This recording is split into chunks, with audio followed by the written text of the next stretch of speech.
Hello, Father. So every time we talk about the air fryer, you ask about pork chops. So we got a video today devoted just to you, just to pork chops. These are air fried, breaded pork chops. To be real honest, I think this is the best pork chop I've ever eaten. So stand by for the recipe. Love you.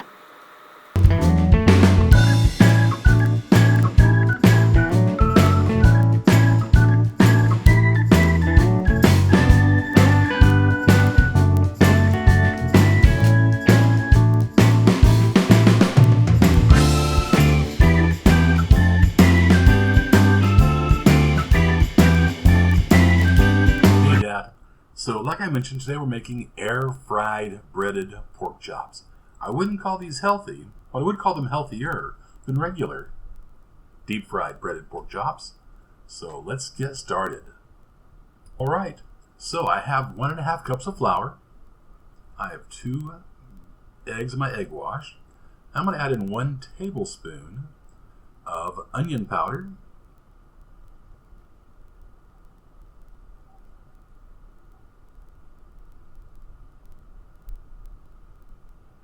And then I'll also toss in 1 tablespoon of garlic powder. Not garlic salt, garlic powder. I never use garlic salt. It's horrible. And it's full of sodium. So garlic powder.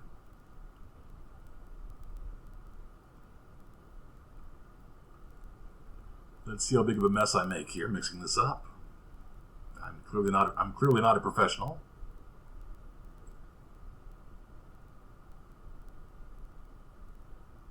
Oh, there we go. Yep, there's that mess. I knew it was going to happen. I'm also going to add in 1/2 tablespoon of dried basil leaves.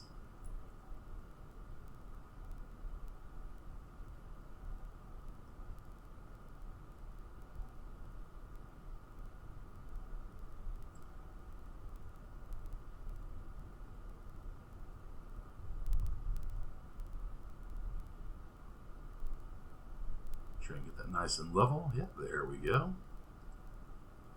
Alright, so mix it together. Then I'll just go ahead and lightly pepper my pork chops. I'll dredge them in the flour, put them in the egg wash, then back into the flour, and we'll be good to go.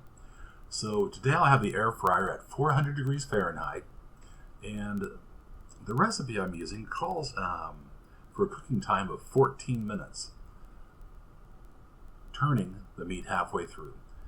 I'm just not sure that's going to be crispy enough for me, but we'll try it by the recipe for the first one, and we'll see how it turns out. I have 3 pork chops to work with today. Now, of course, at my air fryer, I do the smaller Philips air fryer, so I can just do one at a time. But with your air fryer, Dad, you can probably do 2. I mean, definitely you can do 2, and if you have the rack to double that space, you might be able to do 3 or 4 at a time. Once again, I did just add 1 teaspoon of the no salt, because the no salt, as I mentioned before, 1, it's really expensive, and 2, it has a stronger salt flavor than salt does. It also has kind of an odd aftertaste, odd afterbite to it, so I use that really sparingly. So peppering up my first pork chop. Get a hold of it. Here we go. Pepper the other side up a little bit too. And right into the flour. These are really large pork chops, by the way, folks. So, as you can see, I'm actually have my egg wash in a large cereal bowl, and these pork chops just don't really fit in there very well.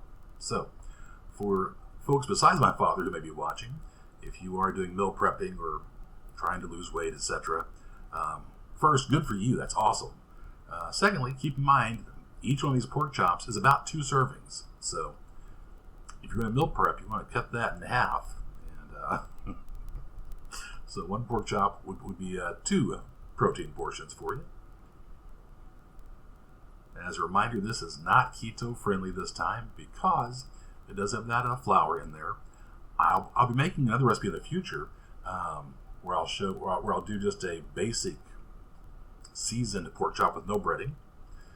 I will also probably do another floured one without the egg, but then I'm going to try a walnut encrusted pork chop.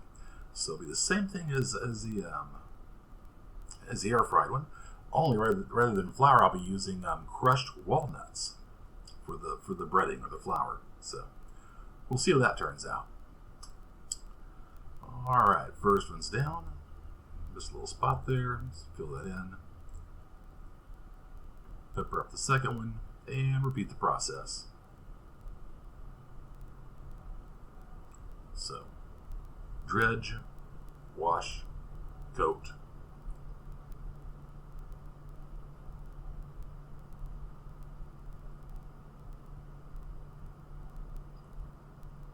And then off to the air fryer. So, as always with the Philips air fryer, there is no need to preheat, which is great. And it does not heat up my kitchen, which is also great, because, well, as you've seen, my kitchen is really, really small. It's just a really tiny galley kitchen in a really tiny apartment in Florida.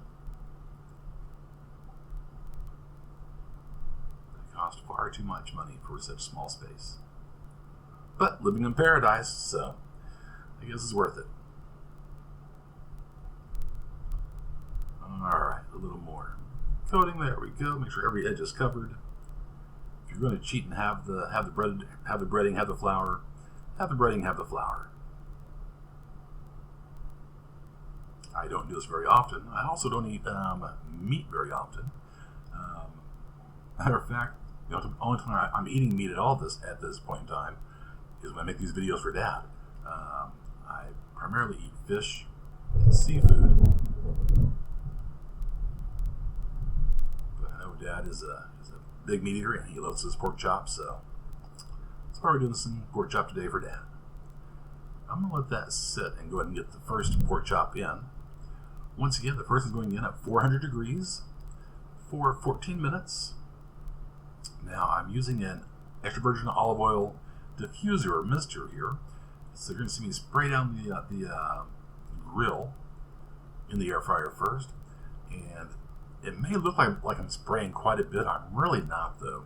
I'm probably going to use less than 1 teaspoon of oil for all 3 of these pork chops. So I'm going to spray down one side just to get that flour nice and moist. I'll spray the other side real quick. There we go. Got it declogged.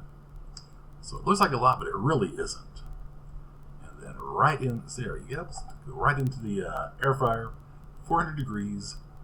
I'm going to do 6 minutes. Then I'll check it. Flip the meat. Be right back. Alright, 6 minutes later, let's see what we got going on. Smells really good. Looks pretty good. There's a couple of little dry spots there in the flour, so I do want to spray those down with a little mist here. There you go. I'm going to flip that pork chop over. Get my fork. There we go. And yeah, same on the other side. There's some little white spots in the flour where it can get really moist. I'm going to spray that down. 6 more minutes. Let's see what happens.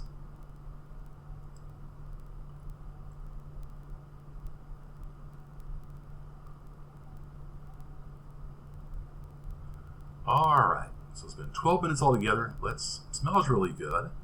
Let's take this out and just have a look at it.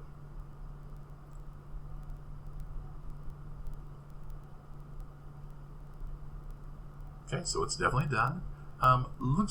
It's all right. It's all right. I like mine just a little crispier though, so I'm going to probably go with 15 minutes this time around. Halfway through, same problem. I need to oil that up because the flour is kind of dried. I actually didn't pre-oil this one. I just put it in there, just floured. So oil it up, 3 or 4 squirts, flip it over, and put it back in for 7 more minutes.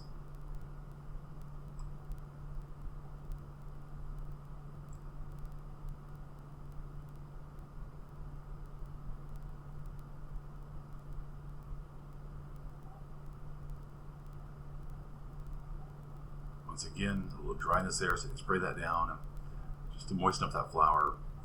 And then back in for 7 more minutes, and we'll see how it turns out. There you go. All nice and covered.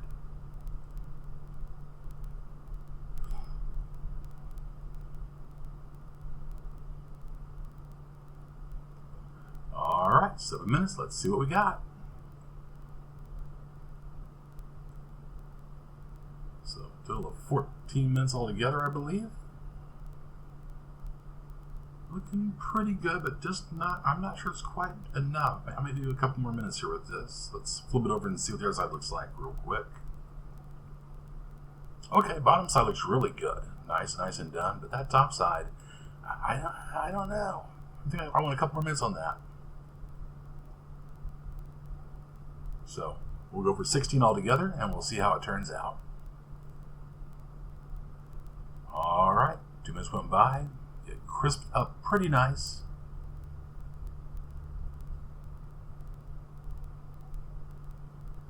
Let me show you these two real quick. So one on the left is 12 minutes, one on the right is 16 minutes. I want mine crispier, so I'm going to put in that final pork chop for a total of 20 minutes. So I'm going to put it in there, flip it over halfway through with a 10-minute mark, and let's see how this turns out. 20 minutes later, wow, yeah, perfect crispiness, perfect brownness for me anyways. Let's show you all three of these together. So we have the 12-minute one on the left, the 16-minute one on the right, and the 20-minute one in the front. That's going to be my choice, I think. Let me cut into this real quick. I'm not going to show myself eating it this time, but oh yeah. So it's crispy on the outside, a little bit crunchy, nice clear juices on the inside, so still very moist, even at 20 minutes. So 20 minutes, 400 degrees. Check that meat and flip it halfway through, spritz it with some oil, and it really is, I think, the best pork chop I've ever tasted.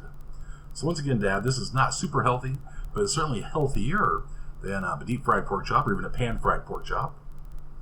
Altogether, we used no sodium whatsoever.